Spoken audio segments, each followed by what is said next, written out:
What's up, guys? Chris Clemons here with Dynamic Discs, and you're listening to the Chain Clankers. You're listening to the Chain Clankers podcast with your hosts, Quentin Ferris and Horatio Gonzalez. Follow us on Twitter and Instagram at Chain Clankers. What is going on, everyone? Welcome into the Chain Clankers podcast. I'm your host, Quentin Ferris, here, joined as always with Horatio Gonzalez. Horatio, how are we doing today, man? I'm doing great, man. We just got done with a super good episode with Clemonade himself. So much. I just want to give him a huge shout out. Thank you for taking time out of his night. It was pretty late interview tonight. It'll be coming for you guys Monday morning, but for us here, it's about 9 o'clock. We just got done. Bedtime. Yeah, I'm tired. I'm ready to go to bed. But thank you to him for coming on. We talked a lot about his early on career. We do a little bit on putting, his tips and tricks and what helps him, and his regimen on how he does it, how long he does it. And then to the end, stay tuned, he kind of talks on his bag and his discs and kind of when you should be cycling those discs out. And for you, if you've had some discs that you've had for a long time and, they're old trusties, why it's bad, why it's maybe you shouldn't have that disc anymore. So, yeah, that's pretty cool. I wasn't expecting what he said, how long he keeps some of his discs. But, I mean, hey, that's just a perk of being sponsored by, those players get discs allotment. So that's pretty cool. But with that, let's get into the episode with Chris. Welcome in, Chris, to the Chain Clankers podcast. Super excited to have you on today's show. How are we doing today, man? I'm doing great. Living the dream. Oh, for sure. Any day that we can go out and play disc golf is definitely living the dream. I'm not sure where you're at right now, but definitely here in the middle of Kansas. It's like 70 degrees the last week, so I've definitely been able to go out and play some disc golf, so that's been really nice. For sure. I'm in Northwest Arkansas, so it was like 75 today. Oh, nice. And I was practicing for a tournament in A-tier next weekend, so it was pretty awesome. Nice. Where's that one going to be at? It's in Northwest Arkansas. Okay. Nice. That's going to be fun. Definitely we'll be looking forward to that and rooting you on in that tournament for sure. So let's just kind of, start from the very beginning. When did you get into disc golf? The first time I played disc golf would have been like 2005. I think I was a junior in high school. And one of my buddies was like, hey, man, his mom actually got him into it. Nice. It's like, and we all played basketball together in high school, baseball. And he's like, you guys want to come out and throw frisbees? And we were like, sure. Yeah. And then I just kind of played and I had fun, but I was terrible. Like terrible. I had never really thrown a frisbee before. And yeah, I remember enjoying it, but I wouldn't say like I fell in love with it immediately until like a couple months later, and then we would play every single day. What was it kind of at the beginning that you say you kind of didn't really fall in love with it? Did it seem kind of just like a pastime, kind of silly, and then eventually it turned into something else? Or I mean, like I've played sports my entire life. I started very young playing basketball, baseball, football, but I'd never really thrown a frisbee. And so I think that when I tried it for the first time, it was like really foreign to me. And so it was super tough. And so I was like, I'm pretty competitive, like if you play sports in general, you like to see how far you can push yourself and try new things. But it was tough for me. But I also played golf, like growing up, like ball golf. But I mean, yeah, like not being very good. It was like, well, this is fun, but it's like, It's not as fun as it could be, when you see other people throwing it super far and you're like, man, I can't do that. Yeah, definitely have felt that before. Go ahead, Horatio. I was going to say how much of it, because I was going to ask you about this later on, but this is perfect timing now. How much of it, I guess, was it being a lefty? A lot of courses we see are very created kind of very for righties, And if you play the sport, if you look up YouTube videos, they teach you tutorials, and it's tailored to righties. It's tailored backhand. You put the disc on this angle, you do this, it will do this. It's tailored to people that are right-handed. And I know I have a couple buddies that I've gone to play with, and they're lefties, and it's a little more difficult to try to teach them and help them out, and they're a little bit more discouraged because it's tough. So was there any of that in the beginning for you? I mean, a little bit. I remember throwing I had basically two discs. I had like a champion orc, and I had to learn how to. And so I developed some pretty bad habits. That having a high-speed driver like that, I would like wrist roll, and I'd have to turn stuff left. And then I also had an Aurora MS, which is a mid-range Millennium, and I mean, I use that to like throw up shots and putt with. But I'd say like a month or two in, my buddy who got us out there in the first place, he was like, dude, you can throw overhand shots. He was like, check this out. And he like taught me a thumber.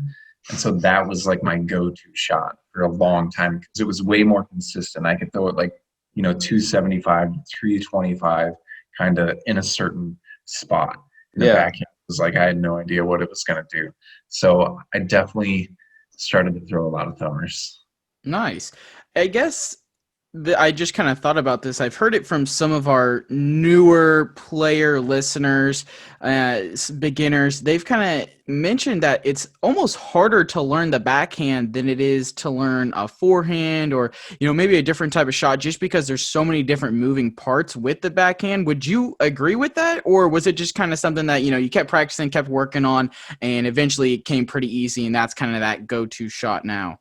Well, the funny thing is that so I started playing in like 2005, and I played for years. And so when I first started to actually throw forehands was probably like 2012. So I played for years without throwing a forehand at all. And then when I started throwing more forehands, I stopped throwing overhand shots. But I wish I would have learned forehand sooner. I do see a lot of newer players. They do throw a lot of forehands because I think it's more natural, than taking a disc across your body that way.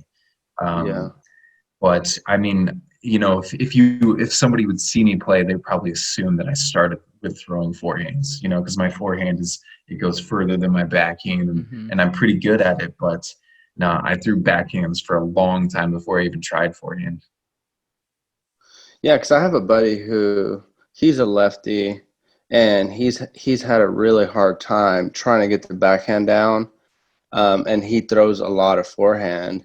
And I think part of it is just that being able to see the target and kind of being able to see the basket and kind of a little bit more control with your hand, as opposed to, I think, turning away with the backhand and not being able to see or know, especially if you're not used to, athletic wise, not used to those motions like you were talking about. Yeah. Backhand is pretty foreign. I think that maybe if somebody played like tennis or ping pong, that's kind of similar. Baseball, it's kind of similar, but I swing left-handed as well. So it's kind of the same forehand motion. But I do know that there's quite a few people who throw backhand right hand and they forehand left-handed, or vice versa. It's like the same motion, but I do every single thing in my life left-handed. Nice. I'm glad you said that because that was definitely going to be my next question.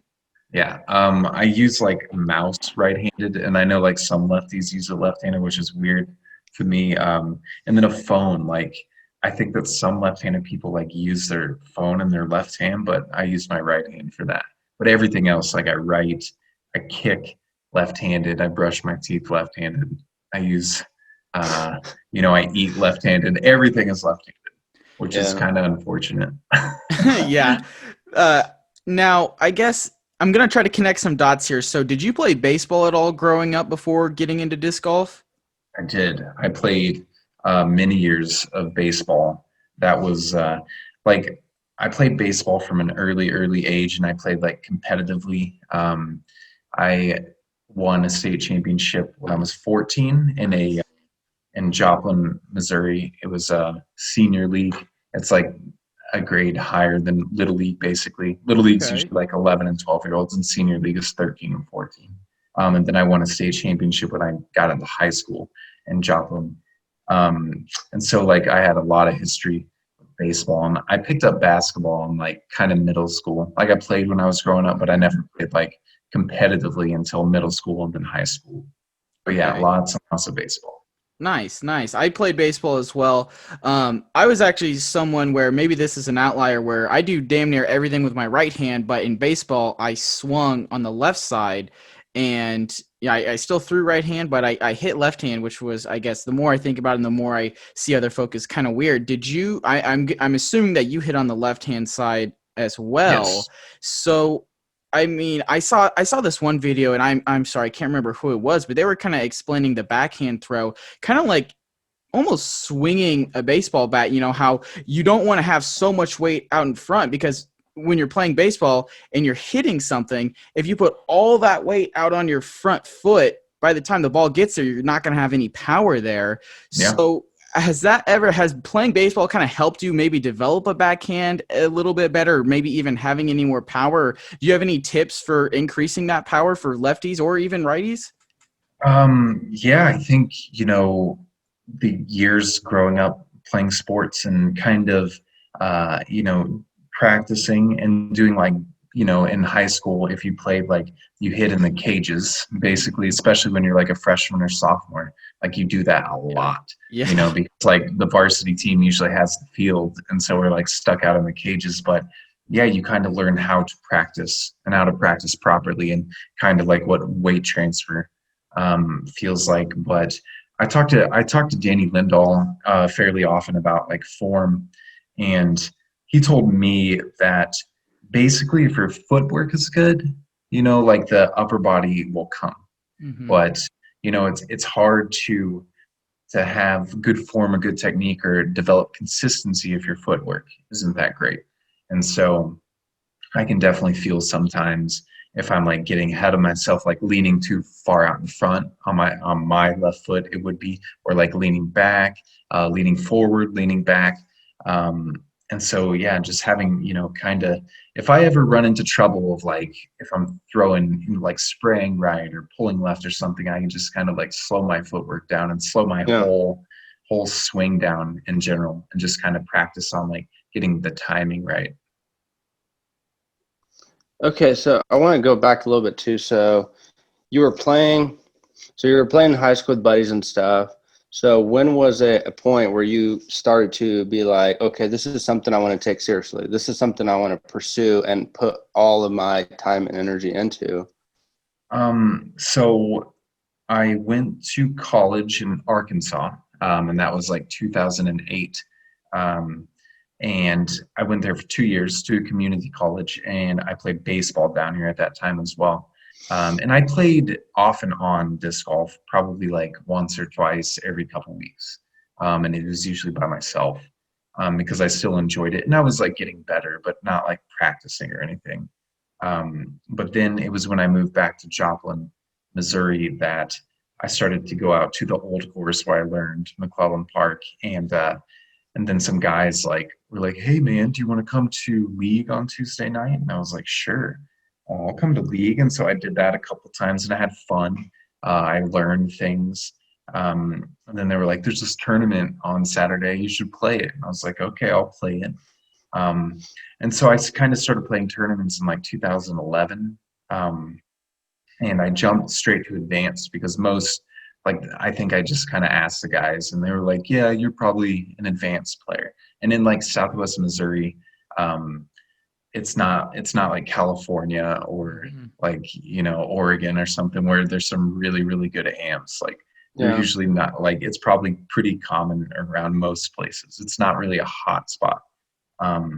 So yeah, I just kind of jumped into advanced, and I played a couple tournaments and, did pretty well. And then I think that I kind of fell in love with like practicing. So instead of going out and just playing rounds like a lot of my friends did, or they would come out to the course and I would be out there on like the 18th hole, and I'd just be putting, and then I'd be throwing my putters to like another basket and just doing that for hours. and they'd be like, "Hey, dude, you want to play around with us?" And I'm like, "Nah, man, I'm practicing." And they're like, "What?" And so Yeah. I would see improvements. I'd still play league and occasional rounds, but I would like see improvement faster because I kind of learned, how to practice, and I saw results. And so I started to just practice and play more tournaments. And then I played the Amateur World Championships in 2013, I think it was, and got fourth there. And so I think that was kind of the moment that I was like, I'm better than like the average person Yeah. at this game, And so I was like, I think that I can like, I want to compete more. I never really thought that I could like, make money doing it or anything like that. That never really crossed my mind. I just wanted to compete and just kind of ride the high of, doing well at tournaments. Yeah. Yeah, that's awesome. And so I guess a question, and especially going into the main off season now as winter's approaching, there's not going to be as much daylight to go out and play those practice rounds. I know the last couple of days, it also doesn't help that I'm without a vehicle right now, so I've just been forced to go out and practice with my basket. But I've just been working on putting, going out there and putting for an hour, different looks, different lengths, making sure, in our last episode, we talked about setting goals for the offseason. One of mine is to get better at putting. So I guess what has been that thing? Maybe it's just something deep down inside yourself that has made practice enjoyable for you. What are some common things you go out and do when you practice that maybe for newer players, it's actually obtainable to go out and do those things? And we also talked with Disc Golf Strong a while ago about overuse and overplaying. So is there anything kind of in your practice regimen that you're incorporating in to maybe not overdo your body when you're practicing? So whenever I started to do a lot of field work and actually like practice to get better, that was probably like 2012 is when I really started to like do a lot of that stuff. And at that point, I mean, that was 8 years ago. So I was 24 years old. I was younger then. And so a lot of those fieldwork sessions, they were like 3 and 4 hours long. And I would do it, in 95-degree weather. I've always enjoyed really hot weather. Yeah. But as time's gone on, and the more consistent that I got, I found that I didn't need to do that amount of field work. I just needed to get in like good short spurts. And so I have found, especially like if you're stuck at home, like I do in the off season, I have a basket in the front yard. I will go, in the span from like 10 a.m. until like 4 p.m. I will putt pretty much every hour, but I'll only do it for like 5 or 10 minutes. It'll be very short, so it keeps my attention. If you're kind of practicing bad habits, sometimes it's not good, and you can kind of get tired that way if you practice for a long time. And when you're playing in a tournament, sometimes you have a putt on hole 2, and then you don't have another putt for 25 minutes until you're on hole 5 because you have like some tap in pars or a birdie or something. And so it kind of replicates, kind of going cold and then you putt. The only time I'll do like long putting sessions is if like I can tell that something's not right. But if I feel that like my putt's good, I putt, and if I start missing them, then stop. Like you want to see the putt go in the basket. It gives you confidence. Real quick, Horatio. I just got another question to add on top of that. That was a really interesting statement that you said, that if you're starting to miss a little bit, maybe just taking a step back and stopping. Could you maybe elaborate a little bit more as to maybe why that's a healthy idea and maybe why more beginners could do that? Because I, just from my own personal experience, I know, if I go through a stretch where, I'm doing sets of 4 from each spot, and if I miss a couple in a row, I can definitely tell that maybe I'm a little bit more angry because I know I should be making those putts. And then I feel as though sometimes it takes me another 10 minutes of putting before I'm locked back into where I was and just getting that frustration over. So I guess maybe just elaborate a little bit more on why that could be helpful for newer players or players who are still trying to get better. Yeah, I think something that I've learned over time, especially on the tour the last couple of years, is that if you're not comfortable, especially when you step up to a 25-footer, and, if you're seeing somebody walking by or whatever, like if you need to step back and take some time, you should do that every single time.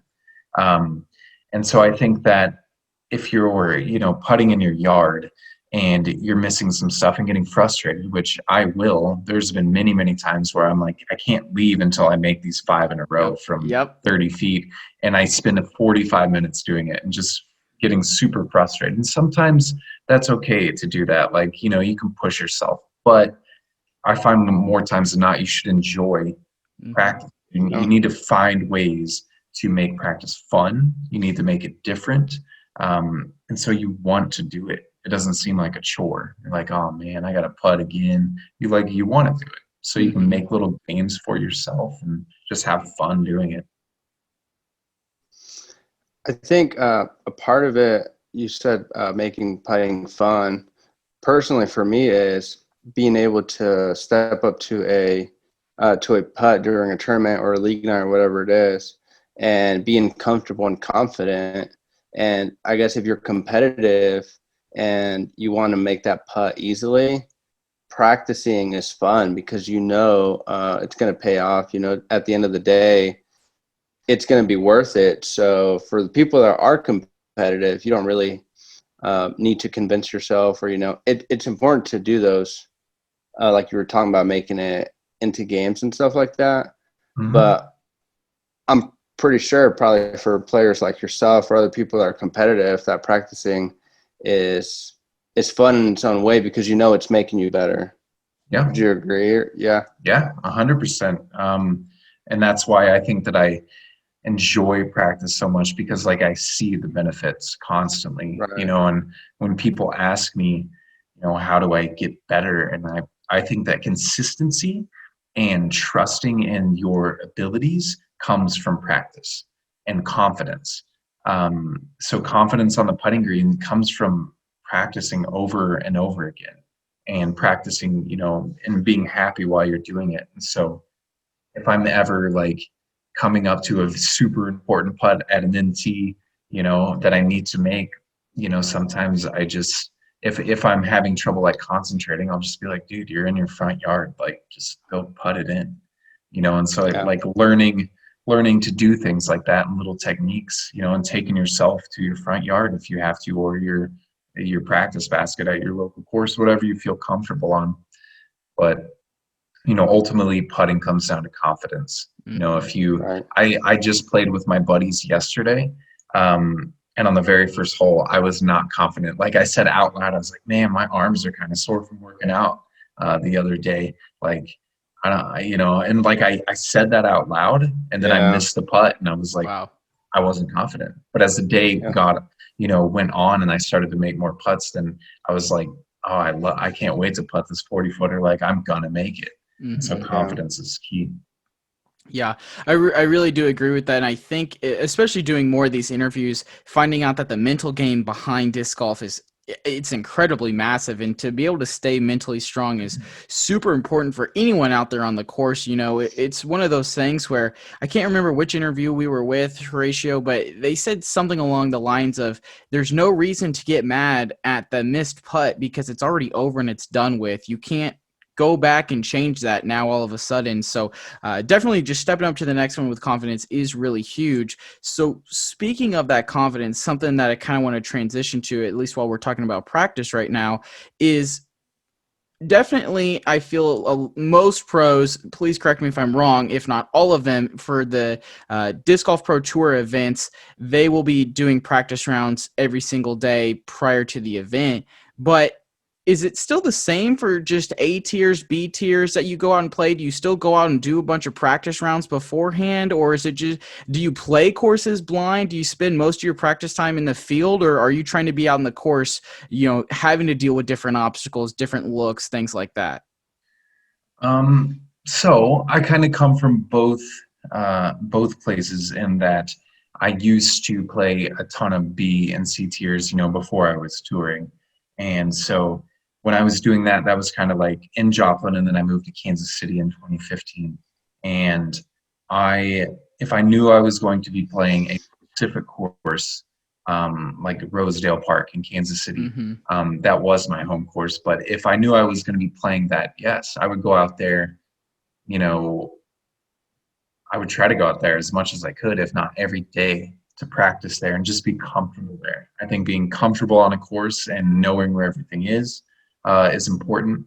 But I understand that like not everybody can do that, and so you do see a lot of players, they kind of work all week and they might get out a night or two during the week, but then they'll go out there and practice as much as they can, like Friday night, the night before the tournament. And for me, I found that didn't work for me. I would take off the day before the tournament and like take it pretty easy. I would go out and do like, throw for like 30 minutes and putt, but I would kind of take off, and I found that worked for me. But then when I started touring, we definitely like practice the course every single day. And then I like to play kind of scoring rounds the day or even 2 days before the tournament to kind of replicate that tournament feel. Like every shot actually matters. This is the disc. I'm throwing a getaway like 100% on this hole. So that's what I'm going to do. I don't have to second guess and be like, well, I threw a defender, an enforcer, and a triple X hole, and I don't really know what I should throw.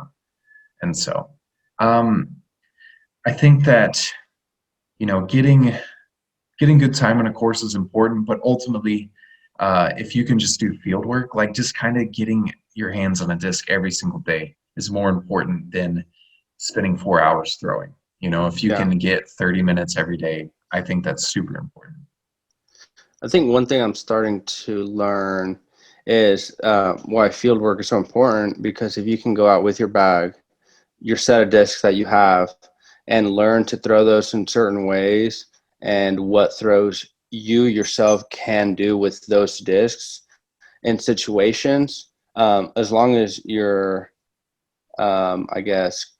course smart or whatever you want to call it, you can get out to any course and you can get out to the hole and you can look at it, you can analyze it, and you can be like, okay, obviously most people in field work, they're going to have an open field. You get out to a tournament, let's say you are playing blind, you can look at the hole and you're like, well, I know I can do a flex shot here. Like this is what this hole requires. So even though you didn't practice it, that hole particularly, you've done that throw and field work hundreds of times. So the hole doesn't matter as much. It's, can you replicate that throw consistently? Right. Yeah. I mean, that is important. If you are doing field work and you're throwing all your discs on hyzers, then you're coming back and throwing them all on annies. You're trying all different kinds of stuff. Whenever you come to a hole, no matter what it is, you should probably have a shot for it and be like, yeah, I can do that. Playing a course blind is tough sometimes, but some of my best rounds, like I've played blind, and so it just kind of like, it's kind of like probably a head, like the headspace I was in. It's like, well, just throw it, don't complicate it. But yeah, doing field work is super important. I just went and practiced with my girlfriend 2 days ago. We're 2 blocks from a park, and I was like, let's go to the field, let's take the dog and just walk down there and throw. And we threw for like 45 minutes, and she was like, I just threw like 100 times and in 45 minutes, and a round takes me 2.5 hours. And I'm like, exactly. Yeah. Way more work doing field work. Of course, it's not as fun to most people. Yeah. But it is what it is. Yeah, I mean, I have fun going out to the middle school that's near me, and I'll just kind of throw from the shot put area all the way up onto the football field area. Sometimes the kids will come outside and they'll run their laps and they'll heckle me. It's fun. One of them was like, they were like, are you playing disc golf? And I was like, yeah, I am. And then they're like, okay, nerd. And I was like, oh, come on. Call you nerd. Come on. You've got to be kidding me right now. And I was practicing doing some putting, and I missed the first one, and they were like, oh, dude, oh, my gosh. And then I nailed the second one, and they all went crazy. It's like, wow, I guess I'm in a tournament right now. This is so fun. They expect you to make every single putt. Yeah. You're like, dude, it's not that easy, man. Yeah. I literally went down to another course that's near our home, and it was incredibly windy. I want to say we were having at least 15, 25 mile per hour wind gusts, something like that. I mean, you know the Kansas, Missouri area. Something that I've kind of just had to deal with is, hey, if you're going to play disc golf, you got to learn to putt and throw in the wind, because it's always going to be there. Yep. 6 out of 7 days you're going to have wins. So you're probably not going to get the one day that there's not wind when the tournament comes around. So learn to throw in the wind in the first place. And I probably had to make like a 22-ish foot putt, which is kind of that range where my confidence starts to lack right now. And they were having like a trunk or treat event going on. And so the line is just out the, like, probably 25 cars lined up right where they can all watch me have to take this putt. It's for a bird. And this girl rolls her window down and she's like, "Is it hard to do that with the wind?" And I said, "Oh, yes, ma'am. It's incredibly hard to do this with the wind." And then I just nailed 3 of them in a row. And I was like, I'm so glad I made those, because if I didn't, everyone would have seen that. But kind of moving on from there, let's talk a little bit about dynamic discs. As us, especially being in Kansas, I'm in Manhattan right now. Horatio's in Wichita, and they are definitely very prominent in our area. Love them, love having them here. Talk about your experience with dynamic discs. How'd you first, maybe even get introduced to the brand? How'd you get on with the brand and have them sponsor you? Kind of how'd that go? And how's your experience with them right now?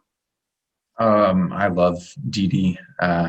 Like a lot of their slogans and stuff talk about family, but to me, they really are, especially being from the Midwest. So growing up, back in 05, 06, the only discs we had access to were basically Innova and Discraft. And so, I threw that stuff for the longest time. And I think in probably 2012, when I started to play more tournaments and kind of like go around Southwest Missouri and go to Springfield and stuff, I started seeing dynamic discs, or especially Latitude, because Latitude had been around already for a while. And there was one guy who was one of the better players in our club, and he threw all Latitude. And so I saw him throw them, and I remember thinking wow, those have some crazy glide, And so how I got sponsored, I think it was in 2014, and Latitude 64 was starting their own team here in the U.S.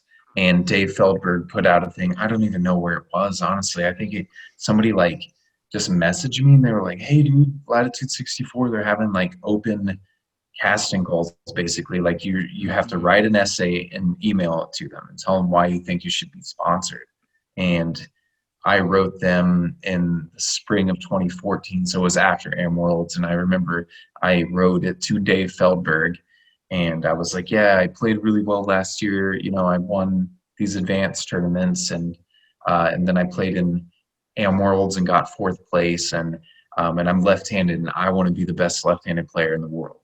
And I remember, and I was like, Devin Owens is on that team. He'll probably see it, but that's cool. That's something, that was my goal.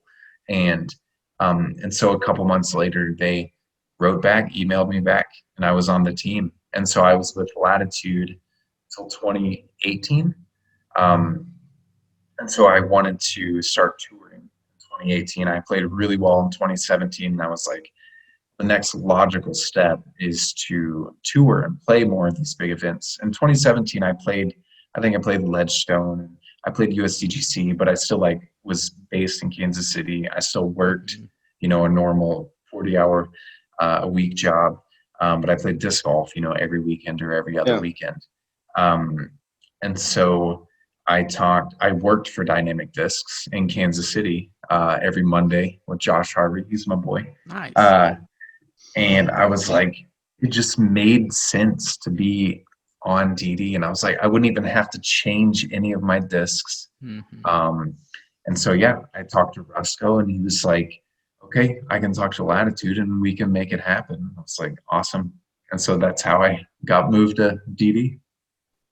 Did that kind of help push you to start touring and kind of take it to that next level, having that on your back? Yeah, and definitely when I played Am Worlds, and as I said, after I had the good 4th place finish, I started to think, and I think at that time I had already played a couple local pro events, definitely C tiers or even unsanctioned stuff, because that's where the other people that I competed against, that's where they were playing. was in open, but I didn't accept cash. And then after Am Worlds, I think I played Am World doubles in spring of 2014. So then after that was finished, it was in like April or something, then I turned pro. And then I got sponsored. And so, yeah, I definitely, when you're sponsored, you have a company to represent, and you basically have people like believing in your ability. So it definitely pushed me harder. That's something that I've always been able to kind of do easily, is find things to motivate me, on those days when it's like 30 degrees outside and I don't want to practice, or I'm like, man, it's so hot, or whatever, like just little things like, dude, if you're not practicing, you're getting worse. And so, just little things, anything you can use to make you better. And so definitely, being sponsored, it definitely helped. And I don't think if I would have got sponsored, I probably wouldn't be where I'm at today. And I kind of surrounded like all my friend group over time from like 2011 until now. Everybody, they turned into all disc golfers. Like I kind of, throughout the time, like I lost friends who weren't really disc golfers, which isn't a bad thing, but that's just what happened, because that's all that I did. Yeah. And so we all had the same goal of being the best that we could in disc golf. And so it was definitely beneficial to have that, not be like pulled in different ways, everything golf.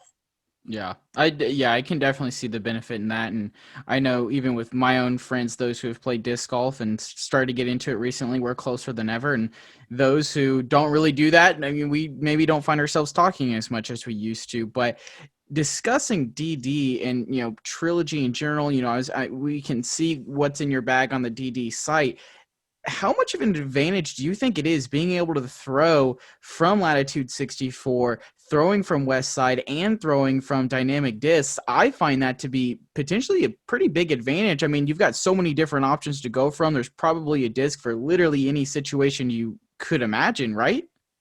Yeah, I mean, I think one time when I worked at the DD store in Kansas City, I kind of counted all the molds, and it was like 120 or something crazy like that. And I was like, dude, like that's insane. But for me, I've always been a proponent of throwing the least amount of molds that I can, and just having like different wears and tears, or even, different plastics.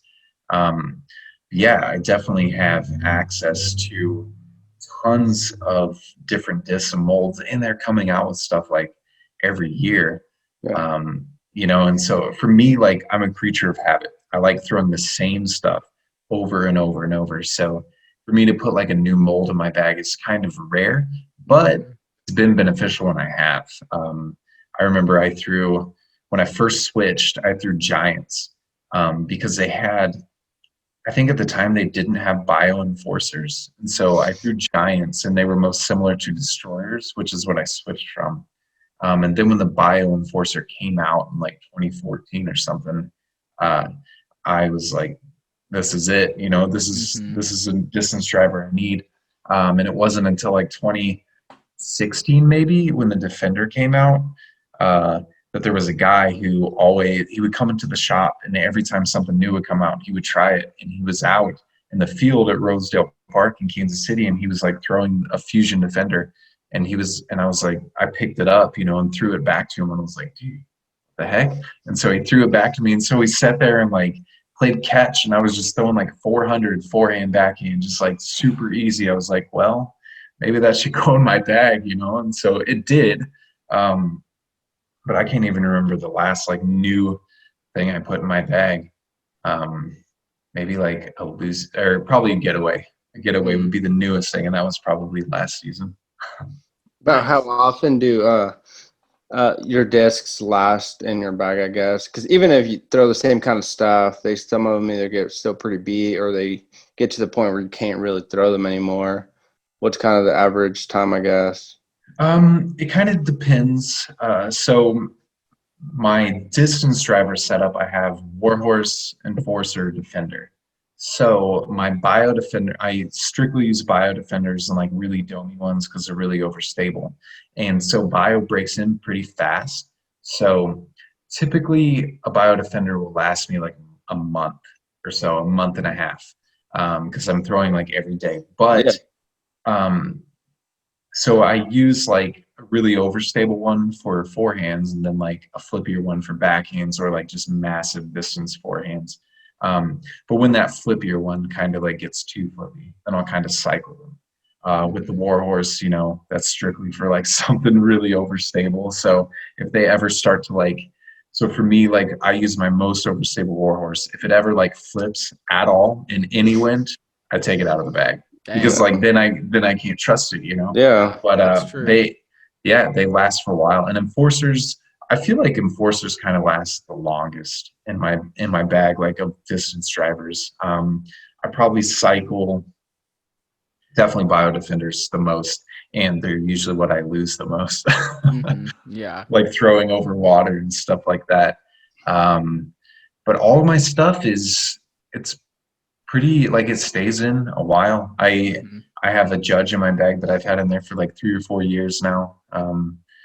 I know some people like Macbeth, he cycles his putters out like every other tournament or every tournament even, and I use mine like all season. Yeah. So Yeah. I know, I'm pretty sure it was Eric Oakley who at the last tournament, the Tour Championship I want to say it was hole 2, threw it in the water, and then after the round ended up going back and jumping in the water to get it. Do you find yourself doing that a lot? Is it one of those things where it's like, I have to have that disc back because I trust it, I know exactly what it's going to do? Or can you just pull another one off the shelf and be able to still use it in the tournament the next day? kind of depends on what disc it is. So in my bag right now, so I have like Fuse, EMAC, Verdict. And so with the Verdict, I use the Lucid X Glimmer one. So it was the second run of my disc that came out. So if I lost the one that I have in my bag now, I would just go get another Glimmer one. I mean, I would try to find the one that I lost, of course. But that one's pretty replaceable. And then like the EMAC Truth, I use the Glimmer one as well. So that's replaceable. But my fuses I use, they're like old. They're the Jesper Lundmark fuses. And Castro has like a stash of them, Jordan Castro. And he hooks me up with them. But but he only has so many, you know, and I do too. So that's one like I definitely do not want to lose. And I throw like kind of older run Feldons. So it kind of depends on what disc it is. You know, Getaways, it's a newer disc, so I throw like newer ones. So those are kind of easily replaceable. Explorers are kind of similar. The Triple X isn't like a super duper popular disc, so I'm lucky that I get my pick of a lot of them, which is nice. Okay. I mean, unless you have anything else, just as far as where you're at now, season's over, how the season went, kind of what you're planning into this off season, what your plans are. Yeah, the season was kind of a weird one this year for sure. I know that after last season, like I had a really good ending to 2019, and so I wanted to like build, and come into the 2020 season like swinging and full on. And I think we got like 3 tournaments into the season, so I never really got to get rolling then. And I definitely I feel like I could have played better, of course, but I definitely feel like as the season went on, I gained more confidence and started playing like I know I can. But yeah, I think this off season, I definitely want to work out super hard and try to get better. I usually kind of pick like 1 or 2 things specific to work in my game. Like I think 2 seasons ago, it was my backhand. Last season, I think I actually rested my forehand because my arm was like giving me trouble. And so I didn't throw for like a month. But now my arm hasn't hurt in like over a year now, which is nice. But I think this season, I'm going to try to work on overhand shots and forehand rollers. So I used to throw a lot of like thumbers and stuff and, playing baseball. But now there's occasionally times in tournaments where I'm like, dude, like, it's just like I could just throw one, but I don't throw it anymore. So my arm slot is not there. My arm slot's to the side now. So I'd like to start to try to throw those occasionally again, like doing field work. and just have them, kind of get out of trouble scramble shots. Because I have a pretty good sidearm to get out of trouble, turnover explorer, putter, or whatever. But I think adding a forehand roller, if you watch Ricky, dude, he's got a shot for everything. So kind of just working on different things to add to my game and try to become a more complete player, basically. Yeah, that's really awesome that you said that. And I thought it was really important for all those who are listening at home right now that you said that you're only going to be working on those 1 to 2 major things to improve in the offseason. Literally in our last episode, we discussed our goals for the off season, and we talked about like, hey, these are our 3 goals. Don't try to go and get a ton. Don't come out with 10 different goals that you want to have for the off season, because you're not going to be able to accomplish them. And when you divvy those things up, like let's say out of 100%, you have 10 goals, you're only putting 10% effort into all of them. You're not going to get any better. You might honestly get worse and be frustrated. Where if you have 1, 2, 3 of them, you're able to put so much more time into them. So I am really glad you said that. I think we're almost ready for the ace round. I do have one final question before we get into the ace round questions, which we ask everyone that we interview the same 5 questions, so everyone can see how the answers are different between all the folk that we like to interview. And this question is arguably the most important question we've asked this entire episode. On November 1st, after Halloween, are you somebody who puts up the Christmas decorations, or do you wait till after Thanksgiving? All right. So this actually came up today.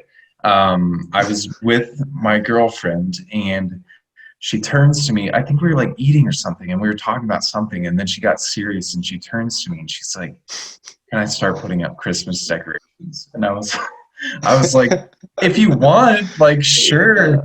It doesn't bother me." I like this time of the year. Like my favorite times of the year are like when it's hot. But I love like the festive season, and I love Christmas, Thanksgiving. And so I enjoy it. But when it turns January 1st, it can just get warm. Like there's no reason for it to still be cold for like 2 months, dude. Those January and February are like my least favorite months ever. Because there's nothing to celebrate.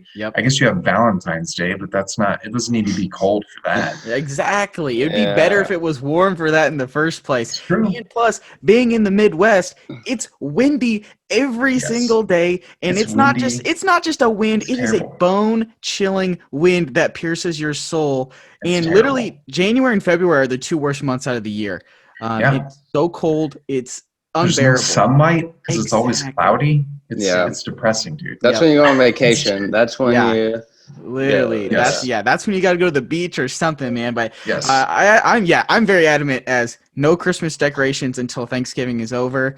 My job where I work at, I'm a manager at a restaurant, and we just turned on the Christmas playlist, I want to say 2 days ago. And so I'm someone who's like, oh yeah, guys, let's, music's on, we're having a good night tonight. Nope, the music's off until January 1st, when the Christmas music goes away. The music is off. I can't do it. It's not even good Christmas music. It's bad Christmas music. And I can't do it. Christmas music, that's like almost 2 months. And realistically, there's only like 20 or 30 Christmas songs. Yes. I guess you can get like Michael Bublé and like Justin Bieber, like their Christmas hits, but I don't know. You're going to be hearing the same stuff. Oh, I mean, literally within a week, it's like, oh, yep, this song's already played twice this shift. I guess this is how it's going to be. Yeah, it's not a fun time. Let's get into the ace round questions, guys. Super excited for these. Really looking forward to the answers. Let's start here with number 1. If you're taking maybe someone who has just starting disc golf, it's their first time ever playing, and you're going to go pick out a set of discs for them. You're going to pick out 1 putter, 1 mid-range, and 1 driver. What are the 3 discs total that you're going to get for this person? That's a good question, and that's something that I had to do a lot of when I worked at DD in Kansas City. Usually with the putter, I would ask them, be like, do you like a bead or do you not? And then they'd be like, what's a bead? And so then you hand them the putter, and, whatever feels good in your hand, you're going to putt better with. And so, if it's a bigger dude, I might be like, here, dude, try this guard.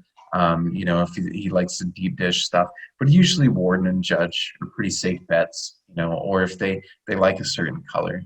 For a mid, It depends if they're throwing forehand or backhand, um, and kind of how big they are, and if they have any experience at all. Usually, a safe bet is kind of like maybe like a warrant or a fuse or definitely a truth. A truth is always a safe bet. It's straight, it's neutral, it flies the same, or can fly the same for almost any level of player.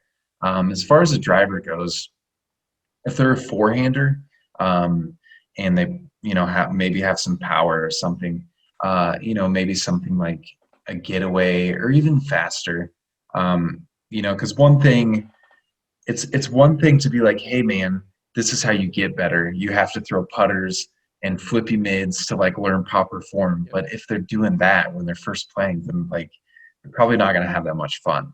And so Yeah. it's kind of a balance, but definitely like an Explorer or a Maverick, for the backhand is a pretty safe bet. So pretty like neutral to flippy flying stuff. Cool. All right, question number 2. The favorite course you have played and the number 1 on your bucket list. Oh man, my favorite course. I think like on my profile, maybe on the Pro Tour or something. I think it's Maple Hill. Maple Hill is still up there,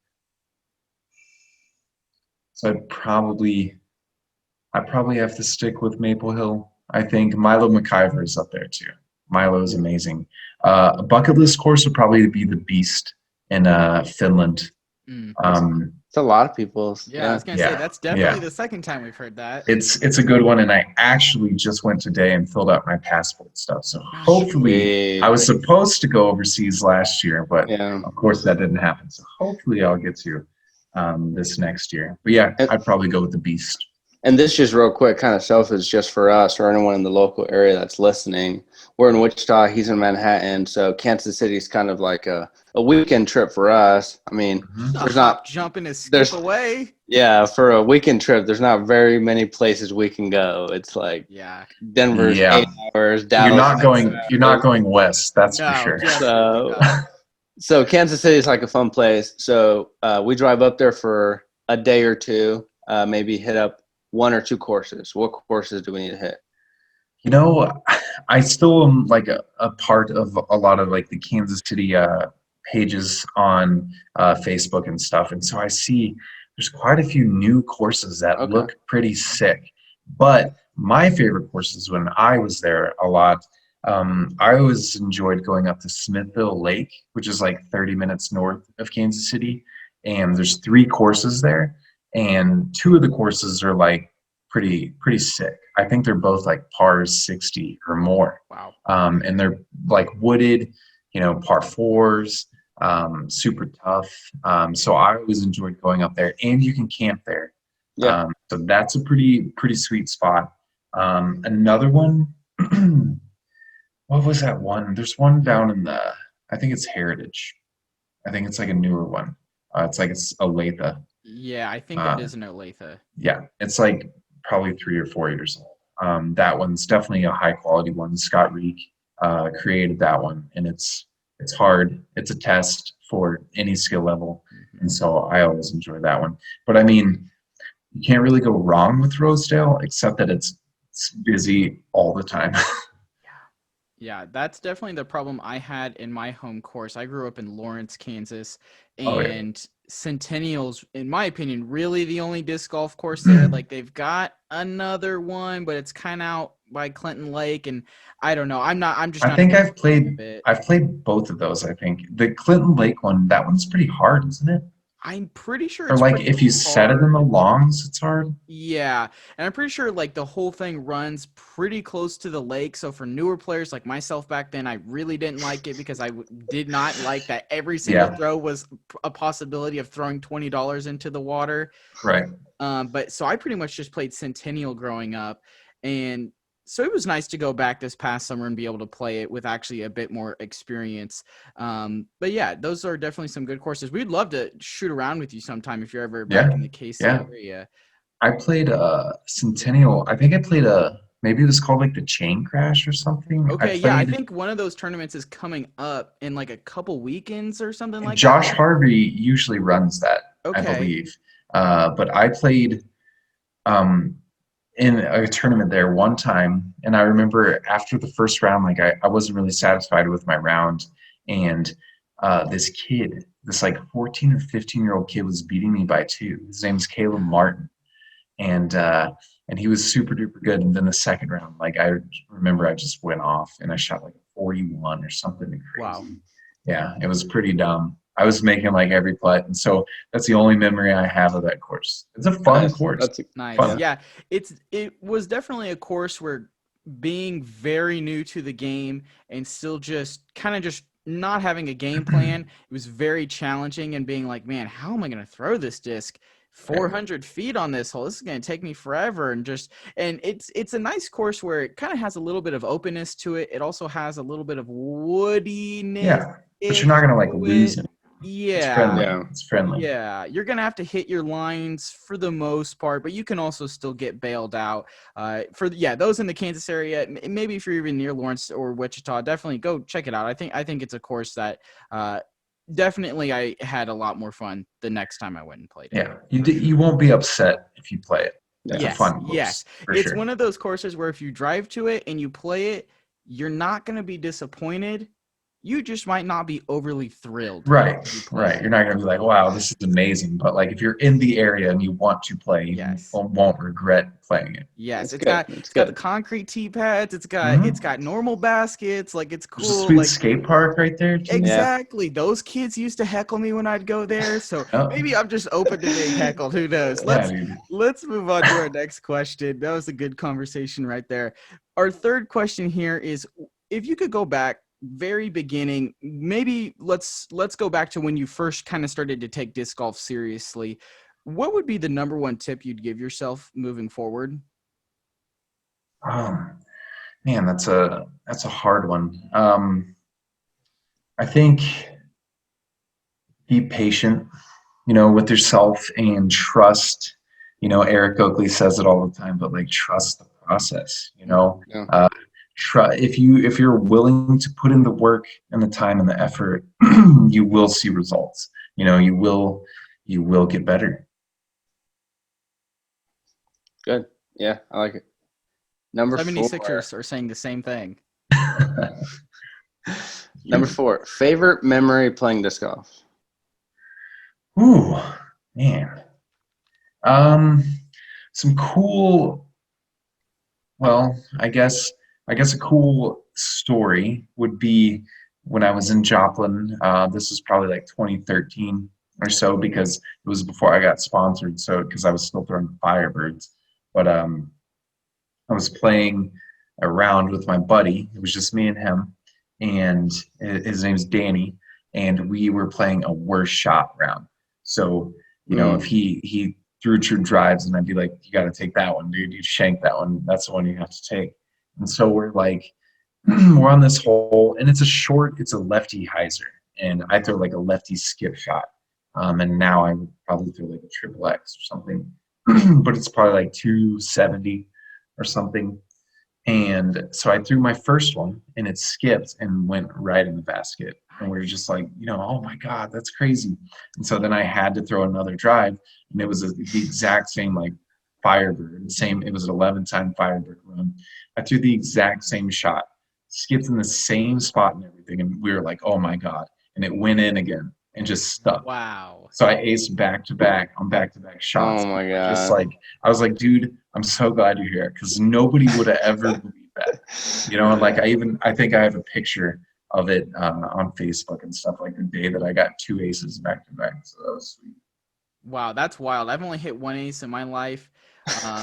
They're hard, dude. They're so hard to come. They're so hard to come. They are. I don't ace often. I aced way more when I play more rounds and play like more casually than I do now. Yeah. I think I know the answer to this, but is there a certain distance that the ace has to be for it to qualify as like an ace? You know what I'm saying? Because there's definitely that part of the community that's like, oh, if it's not over 250, it's not a real ace. Well, there's legitimate courses with holes, under 200 feet or even under 200 feet. I don't know if there's a length. I think if it's on a legit course, especially if it has like concrete tee pads, even if it's like 150 feet, like that's still an ace. I Yeah. don't think there's like a specific distance. The only time I could see it if it's like a random 9-hole course that like somebody made at a church and there's like Mm-hmm. no real tee pads or anything. Yeah. Maybe then it becomes a little questionable. Yeah, for sure. Yeah. But even then, you take out like some kids or some new players that have never played, and they nail that 140 footer in the first shot.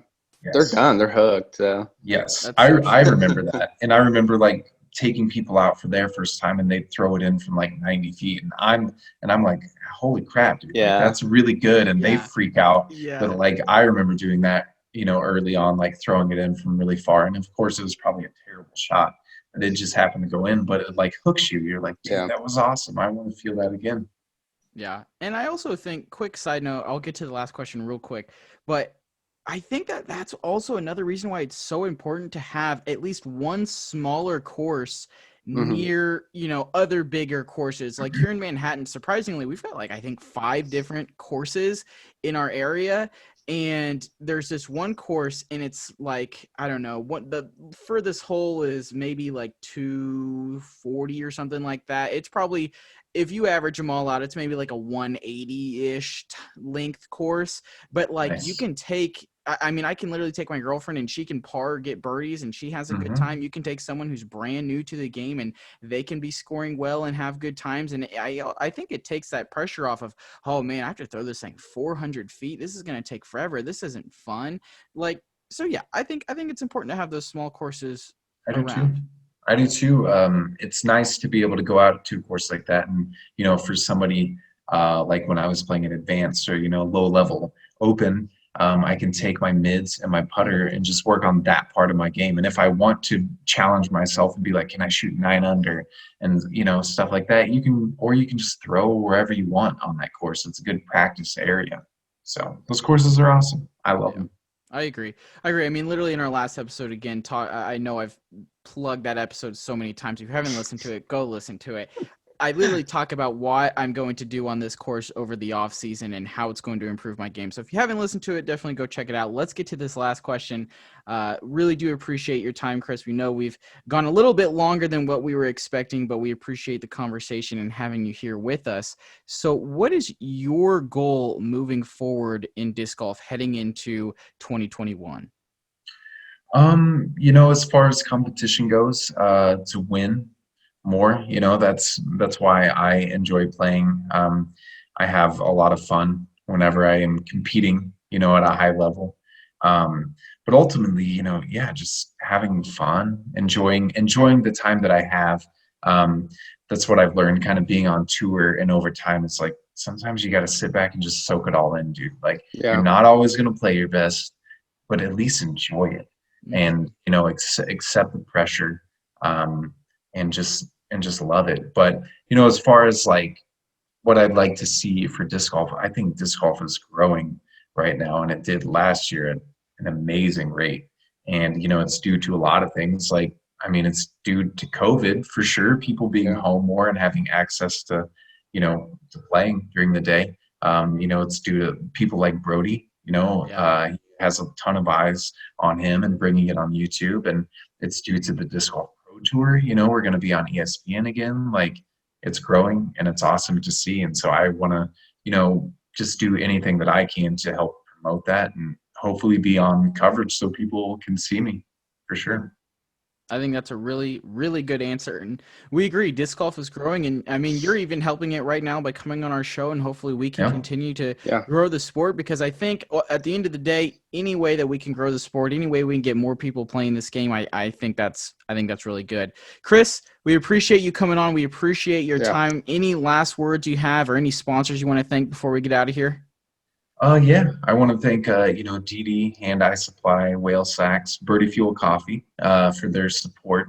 I want to thank you guys for doing what you do. It's really cool to see all the different ways that people can be involved. When I started playing disc golf, the only way I could really do stuff was like watch on YouTube, and it was like Disc Golf Monthly. Well, I don't know if you guys have ever watched that. It's from like 10 10 to 15 years ago. And it's Cubby. I don't know if you've ever heard of that guy. It's up north, and it's old school. But I would just watch that every night, and that would get me amped up to want to go practice the next day. But now people can listen to it while working. You can listen to podcasts and watch it. It's super cool to see. So I want to thank, everybody who's just involved in disc golf and fans and stuff, people for supporting me, for buying my discs and stuff. You guys are awesome. And keep doing what you guys are doing. Thank you for listening to the Chain Clankers podcast. Make sure you follow us on Twitter and Instagram at Chain Clankers, and hit that subscribe button wherever you're listening to us from so you never miss another episode.